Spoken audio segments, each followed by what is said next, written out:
হাম্বা। মানুষেরা ভাবে আমরা বুঝি হাম্বা হাম্বা রাম্বা রাম্বা সরি হাম্বা হাম্বা করেই জীবনটা কাটাই, অথচ আমাদের সকাল শুরু হয় মঙ্গলা চল চল।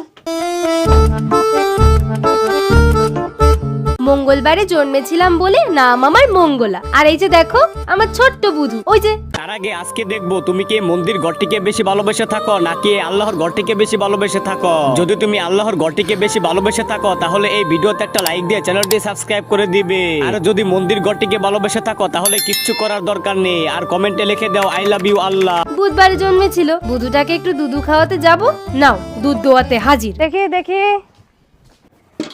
আমি কিন্তু বাবু খাঁটি দুধই দিই, মাঝে ওই জল টল মিশে যে মিশ্রণটা তৈরি হয় তাতে দুধ ও জল পরস্পরের সমানুপাতি। আজকে মঙ্গলাটা একদম দুধ দিল না গো, ওই 5 পোয়া মতো হবে।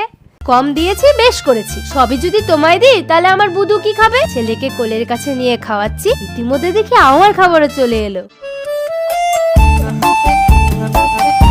বেলা বাড়তেই মালিক আমায় নিয়ে চললো মাঠের দিকে। খুশি মনে এগিয়ে চললাম। মাঠের মধ্যে বেঁধে দিতেই লালি যমুনা সবার সাথে দেখা হলো। গল্প চললো বেশ কিছুক্ষণ।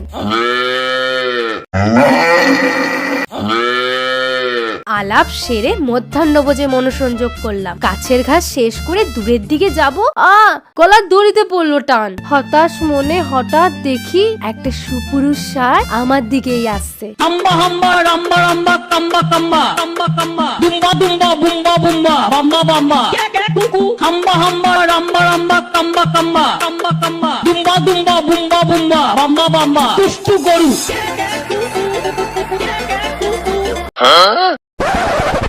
ভালোবাসবে কিন্তু সাথে থাকবে না। দুদিন পর বাচ্চা হলে বাচ্চাকে ওর বাবা কিভাবে দেখাবো? মাথাটা গরম হয়ে গেল, একটানে দড়ির গোছ দিলাম উঠিয়ে। রাগে ফুসতে ফুসতে এগিয়ে যাচ্ছিলাম, বোধ বুদ্ধি হারিয়ে একবারই লাউ শাকে দিলাম মুখ। হায় রে, আমার সব লাউ শাক খেয়ে নিল এই অলক্ষী গরু। যা এখান থেকে, যা যা এখান থেকে যা। গোমাতা বলে, অথচ মাকে আঘাত করতে এদের হাত কাঁপে না। দুপুর থেকে বিকেল, বিকেল থেকে সন্ধে নেমে আসে। ঠান্ডায় দাঁড়িয়ে থাকি, কেউ বাড়ি নিয়ে যেতে আসে না। টিমটিমে আশার আলোটা নিভতে যাবে। মঙ্গলা, এ মঙ্গলা। দু চোখে জ্বলে ওঠে খুশির আগুন। দড়ির টানের আগেই পা চালিয়ে এগিয়ে যাই। আমার আশার শব্দ পেয়ে বুধুটাও লাফিয়ে ওঠে। ছেলেকে বুকে নিয়ে অন্য এক সুখ লাভ করি। মানুষকে বিনিময়ে কিছু দিতে পেরেছি বলেই হয়তো এই মাথার ওপর চাল আর গায়ে চটের বস্তাটুকু পেয়েছি।